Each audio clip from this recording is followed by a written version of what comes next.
Today we're joined by Vila Lika, the founder and CEO of SingleKey, a platform that screens tenants. Vila is also a serial entrepreneur, and we're going to have a good discussion about what's happening with housing today and the future of PropTech.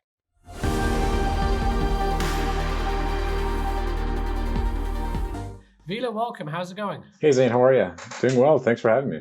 So you're based in Canada, right? I am. Yes, we're based in Toronto here in Ontario. Awesome. Why don't you start out by telling us your story and how you eventually got to the position you're in now as the founder and CEO of one of the largest tenant screening platforms? Yeah, absolutely. And it's been quite a bit of an adventure. My background was I started off as an engineer, and towards the end of my degree, I just really got the entrepreneurial bug. It started off with door-to-door sales. That it was a job actually that I took on because I felt that engineering didn't do a good enough job of teaching you kind of the soft skills you needed to just talk to people, influence, persuasion. And I thought it'd be a fantastic way to bring up that part of my skill set. And I did surprisingly well. It was a summer job. We were kind of offering these type of new innovative green lawn care products to different suburb neighborhoods, and I turned it into a game. For me, it was more of like basically kind of your typical iterative a game where like you have a pitch that you come up with in your head, you run it, gather the feedback from the customer, see what their reaction is, and then try something else and see if that works better, and then keep iterating until you get it right. And I went from being a total introvert and an engineer to being one of the top sales guys on that team. And this the next is summer, this is you having the courage to go up to a door and knock on it and basically exactly, say yeah. And something I when someone find opens I it up. find this is the hardest part for a lot of entrepreneurs, is kind of like figuring out the sales part. And a lot of us are very technical, great at kind of building software, building products, but that seems to be the big kind of challenge is, hey, how do I break out of my shell and kind of approach customers, get them to work with me and build product. For me, that was the first thing that I kind of figured out and get really good at. um, and there's no substitute for just there's no way to learn it other than just kind of jumping in with both feet and doing it 100 times a day. And that was the best part of kind of going door to door, because you get to you try your pitch on 100 different customers a day, and you get good very quickly with that type of repetition. That's right. I think the most experienced entrepreneurs realize it is just a numbers game. Yep. And you have to get started, which is where most people fail. Think about it. There's so many people that have opportunities out there, and they're too lethargic to even send an email out. The next Yep. layer is to pick up the phone and make a call, and there's even more resistance there. But my God, to actually go knock on someone's door, Yeah. every excuse you can imagine is there, right? To call it a day and not do it. And I think once It's you realize it's about knocking on doors and counting the numbers and creating a funnel, it's an right. unemotional process. And I think that's a Absolutely. key thing entrepreneurs need to figure out. Just it's a numbers game, and don't be Absolutely, and the you're absolutely rejection. right. You Yeah, do get to start off with. You do get a lot of that emotional kind of resistance, like, "Oh my God, I'm talking to strangers, like, and I'm selling them something. This sucks," right? But what you realize is that's actually the best way to sell, because people tend to be much nicer to you face to face than over the phone or over email. So you get much higher success rate actually door to door. Plus, the best thing about that as well is you get to pick up on all the kind of subtle cues, like like right. facial expressions and kind of that body language. It tells you a lot about how your pitch is going. So it's definitely a good way to start. It's just by kind of setting up meetings with people. You don't have to go door to door, but show up on client site and have a quick conversation with people. You learn a lot more Vila, not to about turn how this good your into pitch a is. not to get too Yeah. political, but I'm sure some of our listeners in America are thinking, "I'm not going to knock on someone's door; they'll come out with a gun." Well, so You know, it's funny you say that. So like fast forward a year later, I started my own company, doing the exact same thing and competing against my previous employer. And I was hiring all my buddies from school to basically go door to door, and we go and tackle entire subdivisions at the same time. And I was kind of teaching them how to pitch and all that. Uh, After the first year, we realized that the growth in Canada is limited, and we wanted to try a new market. So we actually kind of packed up, brought our top five sales guys with us, and drove down to New York and tried to actually spend about 2 weeks doing door-to-door sales, both in Boston, Massachusetts, as well as subdivisions of New York, close to New York City. And boy, was it a very different experience, right? Here it's a very kind of like the suburbs are very open and solicitation laws are very lax. Like there's no like nothing preventing you from just doing that. where that's not the case in especially many parts of New York, where we've had the police called on us a few times. Yeah. Yeah. There's one entrepreneur I was talking to recently who's selling a product to residential homeowners, and he really wanted to get some traction and validate things. Even during COVID, he put on his mask and he went door to door and knocked in a certain neighborhood, and Yeah. he got a wait list from that. So Oh yeah. There's no excuse not to get started. Absolutely. Even if it means knocking on people's doors, that's what you got to do. Absolutely. It's the best way to kind of validate your thoughts and ideas. I find that, what I find really well works, Zain, is that it's very easy to kind of focus on one thing and build momentum. So for example, you've got a new product, you've got that momentum where you're thinking about the product, you're building it out, you're fleshing out the product, the idea, the entire flow, and you just want to keep going, right? You want to keep going and grow that momentum. And we made that classic mistake when we first started SingleKey. We started building a rental platform that was supposed to automate and kind of automate specifically the onboarding process of a lease. So when you're finding a new tenant, when you're marketing on different kind of rental websites, bringing in the leads, kind of like a bit of a CRM solution there on the different prospective tenants, and then kind of doing the whole rental application, signing the lease online, doing all that stuff. We basically went heads down for like 4 months straight to build out what we thought was really kick-ass kind of implementation of that type of solution. The biggest mistake we made, though, obviously, is we didn't actually talk to customers during that time, right? So we thought we were solving a real problem, and we didn't really kind of like lift our heads up to really kind of just talk about every single feature with our customers. Is this something that really saves you time, that you find valuable?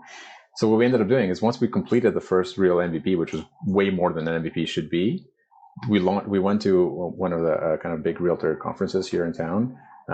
Did about 500 demos with people, and out of those 500, maybe 5 of them actually ended up using the platform, which we were actually giving away for free at the time. Hold on, this was without doing any customer validation. You locked your head down for 4 months. So in some ways, you got lucky that you built the product the market wanted. We didn't. That's my point, is that we spent way too much time building that product, did a ton of demos, nobody bought it, right? So nobody bought it. Nobody bought it. That was the aha moment. We were like, oh my God, we just spent all that money and time, building something that we thought would be awesome and the market wanted.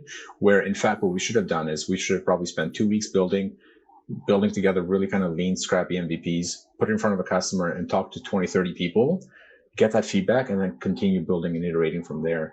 And that's a hard thing to do, because it involves you kind of like stopping that momentum, talking to customers, which is a very different type of mindset than it is in building products, and then coming back and then constantly iterating, launching the product, in different phases, and getting people to actually use it, monitor that behavior. So, it slows things down a bit, but it's such a better approach to do things, because you don't get to the finish line and find out that you built something nobody wants. So Vila, walk us through the mindset for a moment. I felt this at times. I've toyed up with some, new startup ideas, and for years and years before my company was a success, I was also building in a silo, thinking I knew what the market wanted. It wasn't until we did customer research and customer validation that, our company took off, and eventually it sold for $780 million. Couldn't have got there without, building it around the customer. What is the mindset like? And remind yourself, right? Because now you're obviously, you've changed your mindset. You believe it's about customer validation. What goes through your head as an entrepreneur, the psychology, when you feel like, I've got a great idea, I want to get going? Why don't people talk to customers? Could you walk us through the mindset there? Right. And I think, the Lean Startup book by Eric Ries does a great job of kind of explaining this concept. I think the conflict that you have as an entrepreneur when you're first building out your initial product is that people won't want to use it unless it's perfect. Right. And that's what gets you into trouble, because you want to keep adding on more and more layers, more and more features, and making it more and more polished. And you don't realize that the process of actually launching a crappy product and getting that interim kind of feedback from customers, that's what makes the product great. It's not you kind of overbuilding and over designing it to the point where, now you have to go back and kind of maybe remove some of those features or kind of tweak the product to make it great for customers. The other thing that I learned as well is that, man, convenience and simplicity is king. And it depends what type of kind of business you are. If you're in the B2B space, there's more tolerance for I think, complexity, because you have the time to actually sit down and do demos and kind of onboard customers. But if you're in the B2C space and you don't have it just doesn't make sense to actually get on the phone with every customer to explain your product. It needs to be, especially the first version, it just needs to be dead simple, intuitive, and as little features as possible. So when the second time around, after we learned our lesson back in 2018, we said, okay, now what is the simplest thing that we could solve, and how can we do that in the easiest way possible? So the first version rental platform took us 6 months to build out. The second one took about 6 weeks, and that was basically our tenant screening platform that we built out. And it was just a Frankenstein, a really crappy looking product. It barely worked. Just an integration of different kind of services together. But the traction kind of came in right away, right? And that initial traction, now you've got like a couple hundred people using your product right away. There's a huge source of data and validation that you can now use to further develop your product. And you're on the phone every single day with customers complaining about, oh, this is broken, that's broken. Why can't I do this? Those are the things you need to build onto that's your next feature right there. So Yeah. that was our experience. I think another mindset that I've encountered is you're so in love with your idea. Yeah. It feels so true as your last name is true to you, right? And you can't doubt, this is my name, this is the year I was born, this is where I live. Those are facts. Sometimes entrepreneurs get so hung up on the idea that it seems too true to them. This is exactly how the idea is going to work. I know exactly what the market wants. And it's very hard to be objective, and this is what makes entrepreneurs so great. They're irrational, they're crazy. But that's very dangerous because you will not do customer research. You see it as a tick box exercise, and it can't be a tick box exercise. You need to take yourself out of that mindset and need to objectively realize that you're being very subjective, and realize Absolutely. That you have to find a few people, talk to them, and build a pilot around them. And to add more to that point, Zain, I think that you do make those assumptions in your head. You're saying that, hey, first of all, I assume that this is a problem that needs to be solved. And I assume that people are going to spend the time to learn and onboard, actually try this product. And I further assume that they're willing to pay for this product, and so on and so forth. So you make a lot of these leap of faith assumptions. Yes. Right. And each of those assumptions could make or break your entire business, right? Because if they're not willing to pay for it, you don't have a business. Or if they're not willing to at least spend some time kind of trying it out, that's a leap of faith assumption. So you have to be very careful about those. Hey, to get to the finish line, what are these big leap of faith assumptions that I'm making to get to that point? Like, which of these assumptions could really kind of break my business? And those are the first assumptions that you need to test out, right? So before you move on to the finish line, go out there and build an MVP product. And that's the whole point of kind of like the iterative kind of, build and implementation. And the whole point of kind of basically testing out your assumptions to make sure that, hey, is there anything that's seriously wrong with my product that prevents me from getting to the finish line?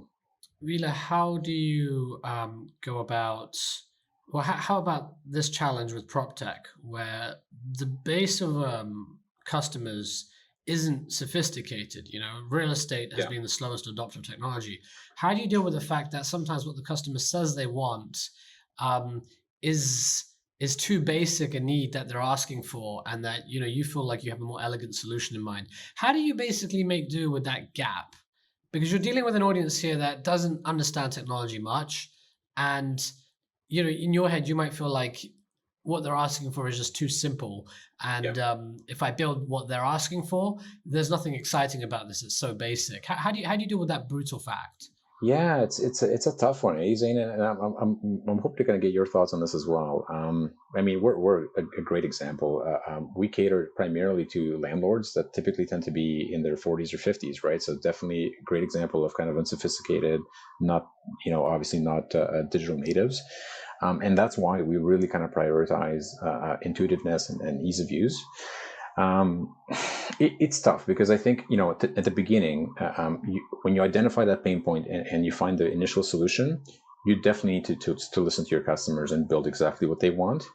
But then how do you build something they don't know they want? Because a lot of customers, right? And you have to realize that after a certain while, like, for example, when I started this business, I wasn't even a landlord. I didn't really know what kind of being a landlord was all about. Obviously, we had a lot of advisors and other, co-founders that were landlords. But at this point now, after screening 10,000 tenants, I would say that I probably know more than any other landlord out there about kind of what their life's like. And after, once you collect all that data in your head, you now are in a much better position to understand kind of what the next move should be on that product than any one customer. So I think it's kind of like a natural progression. I don't think you should kind of like build the next kind of like car from the horse right up front. I think first you need to kind of solve that immediate problem, and then eventually kind of grow into that product. It's tough. I think that's kind of where the whole, being a visionary and understanding kind of where the market's going and what the future needs will be is all about. But it needs to be grounded in a lot of data from customers and lots of first-hand interviews with customers. Looking at a market research report is only part of it. You've got to go down and talk to the customers themselves.